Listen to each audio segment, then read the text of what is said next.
What's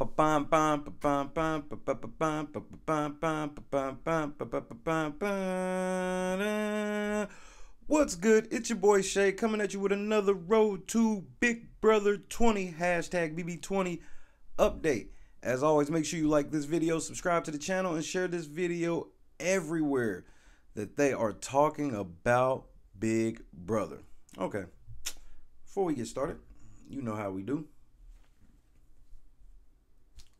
Your boy is safe for yet another week. All right, check this out. So, searching on Twitter, looking for news, not too much like actual pertinent BB20 news, but definitely something I found funny. Now, you guys know I did the Paul and Paulie video. They supposed to be Twitter beefing and all this. They both weak as fuck. Well, somebody tweeted at Evil Dick because Evil Dick was basically like making fun of him. He called them both douchebags, which I found hilarious. First, the first person hit Evil Dick and was asking him, did he see what Paulie said? And he was like, why the fuck would I be following Paulie? So he finds out and he basically is like making fun of both of them being weak and yeah, y'all gonna fight, bullshit, whatever. So then somebody tweets Evil Dick and says, Evil Dick, you won because of America. Let's be honest. You are not half the player Paul is. See, I always find it funny when people see stuff in a new era and they totally discount everything that's happened before what they've seen. You know, it's just like the argument I got into with the chick where she's trying to tell me she's seen every season of Big Brother, but she thinks Paul's the best player ever. And I'm like, A, you're lying. There's no way. Either you're lying or you don't understand Big Brother. Because there's no way you've seen every season of Big Brother, and out of 20 Big Brothers, or 19, 20 if you count Celebrity BB, which I don't, or Big Brother Over the Top, which I don't, though that was the best person, Paul. And so Evil Dick decided to oblige this person and let the comedy begin. So Evil Dick starts off, okay, I'm not going to say the person's name. Let's have a real honest look at this, shall we? I got one vote that I needed to stay in the house. The week I won veto and used it on my daughter instead of myself. One vote. Okay. Now, let me list all of Paul's advantages. Dun, dun, dun. Number one, Paul got safety for 3 weeks and 4 evictions. Fact. Number two, not only was he safe, it was a secret from the other house guests, which they have never done before. Exposing Cody's game, making him Paul's target. What did I say last night when we were watching the jury from Big Brother 19? I called this. I said that Cody's game was literally over week 1. The moment that Cody decided to go at Paul for the right reason, that this dude's been in the house before and shit, he went at him and production had a force field over him. You gotta call a spade a spade. On top of Paul being safe, this is number 3, his safety being a secret, he could still compete in HOHs.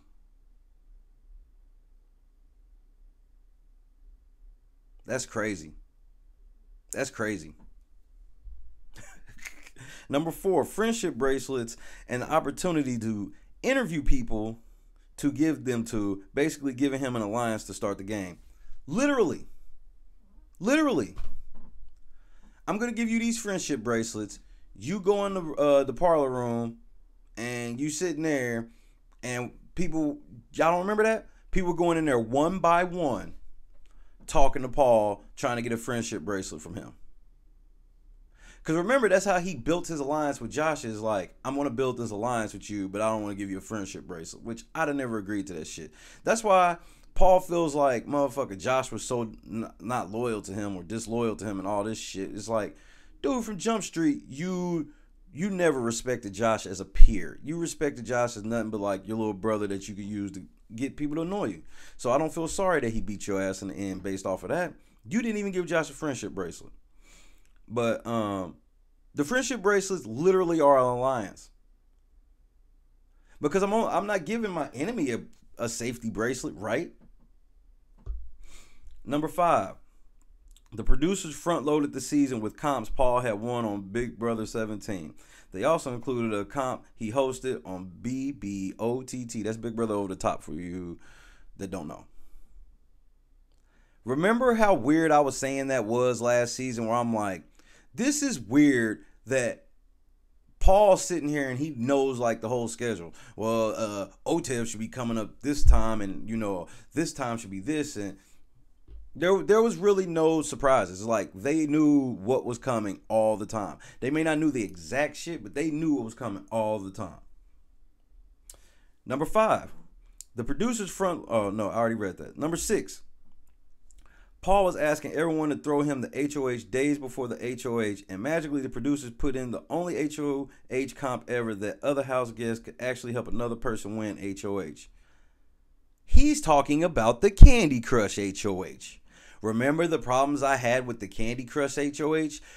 It was literally everybody. So the Candy Crush was basically like they dropped like 1 million balls from the sky, and which Paul was on Candy Crush. We'll get back to that. No, we'll fuck getting back to it. Paul was on Candy Crush. Remember they did a Candy Crush game show, and remember, the people in the house didn't even know this, but they were playing commercials like, yeah, on this episode of Candy Crush with Big Brother Paul. So it's like, so you got this motherfucker in the house. He's promoting another show on your network, and I'm supposed to believe it's a fair assumption whether or not he's going to go or stay. That motherfucker was never going anywhere. Evil Dick is putting in writing right here literally everything that I said on why Paul ruined last season and why there should be no vets this year. None. If you're going to bring back some vets, it's got to be some vets extra far removed. I'm talking about nobody earlier than 10. 10 and before. If you're bringing a vet back, which I'm like, don't bring any vets back. And I know Allison said there ain't no vets, but she's lied about that shit before. So, okay.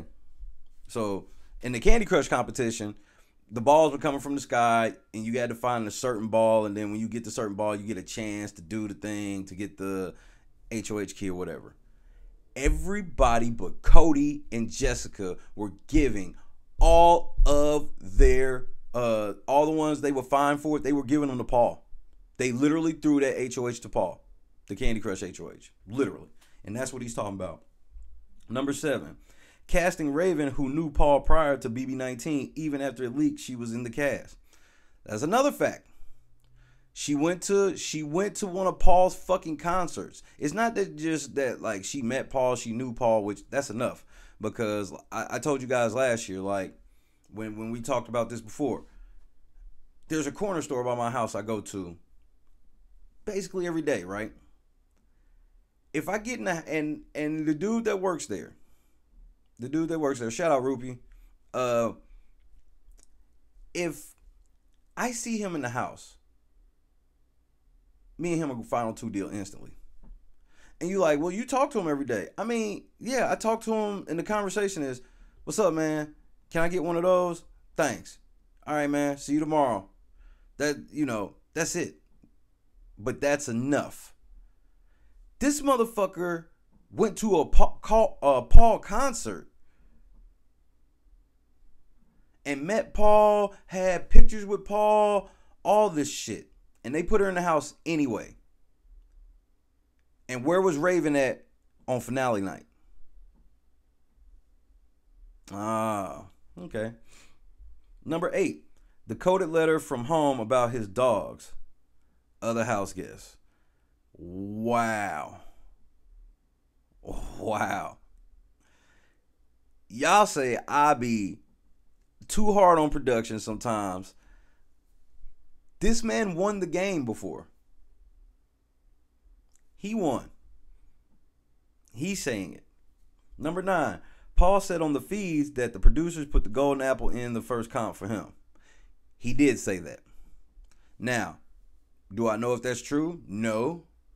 But it's highly possible with everything that he got.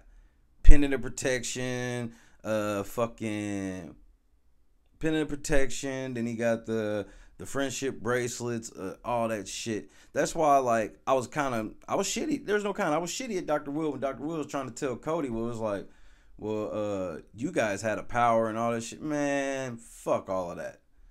Cody was done from week 1, going after Paul, and then they made it right then. It's gonna be Paul versus Cody, and if you the house, you gotta pick. And why would you pick Cody? Cody has nothing. Paul's the one with everything. And you got the fear in the back of your mind that Paul might have another secret power. Number 10, letting Xmas stay in the game, which everyone knows wouldn't have happened had she been targeting Paul. Fact. When Christmas broke her leg, do you guys not remember Christmas voted from like the hospital and she was like on painkillers and shit? Remember they like went live to her on the phone and she voted? Like, he's right. It was an insult to Big Brother for Christmas to have won a physical competition. Remember the first thing, because you know everybody that watches feeds and stuff, and you watch this podcast, you know everything's up to date, spoilers, all that shit, everything's up to date. And so when it happened on the feeds, we knew that Christmas won, but of course we didn't know the comp. And then when we learned on the feeds that the comp was physical, that in itself, I felt it was a big setup. And here's why. The whole thing with Christmas was she could not be physically cleared to be in a comp. She couldn't be in said comp. I was okay with that compromise. I still think they should just send her ass home. I think they should have sent her home and put Cameron back in the house. That's why, like, Cameron should have been sequestered. What was Cameron sequestered? Like, because it was him, Dominique, Jillian, and Cody in the battle bag. Okay, so he was sequestered maybe 2 weeks, 3 weeks. He should have just stayed permanently sequestered. You should at least keep the first 2 people that are out sequestered until jury. Because you don't know. With that shit that happened to Christmas, Christmas should have went home. But like he said, she was rolling with Paul. And that's why they put her and Paul in that tandem together. And ever since that tandem, when they was the skydiving partners, ever since that shit, they solidified their alliance, doing diary rooms together and shit. So Evil Dick's right. Christmas had no business thing. The comp that they threw to her was literally a comp where they're on a track racing. So had they not all false started, how the fuck was Christmas going to get down there? She was going to hobble all the way down there? Bullshit, man. Bullshit. I'm with Evil Dick on that one. And and then he said, and that isn't even mentioning all the help they gave Paul in the DR, which was a shit ton. So you were saying? And even with all those advantages and the idiots of that season, he still lost. Hashtag Paul blew a 3-1 lead. This is why Evil Dick just said right here why I said that so many times last season. Paul blew a 3-1 lead. You had every advantage in the world and you still fucking lost. Because with all those advantages, you still decided to overlie. And it caught up to you. Because that's been the exact way I'd have looked at it in jury. I'd have just been like, look, man, you had every advantage in the world and you overlied for no reason. No, I'm not giving you $500,000. And they didn't. And then he said, let's not forget about Dr. Will campaigning for Paul at the jury roundtable either, which was ridiculous in itself. And he's fucking right. Cody's sitting here saying Paul, the first thing Cody said was Paul had 3 weeks of safety, and then Dr. Will's like, well, but you guys had the, I forgot what they had. The halting hex. That's what they had. Which all the halting hex did was keep it so they didn't go out right then. So, Evil Dick's right. I mean, let's not forget, Raven lied so many times. But in the backyard interview, Dr. Will was given explicit instructions not to question her about any of her lies. I believe that to my heart. I really believe that. So get in the comment box. Let me know what you think. I agree with Evil Dick all day long. Like this video, subscribe to the channel, hit that bell so that way you can get notifications every time, because we're going to be going live this week. All right, we're going to make it. We're going to make it. Make sure you hit the PayPal link, the Cash App link. We are so close to our goal of $250. So let's get there so we can go live this weekend. Once we go live, you guys know how we get down. So hit me up at Metro D on Twitter, at RA Football, Instagram, Facebook.com/BBLifeShay. All my Shay ones, send your picture to the email address right above my head. Hit your boy up. And as always, your boy, I'm probably lying. We almost at 600.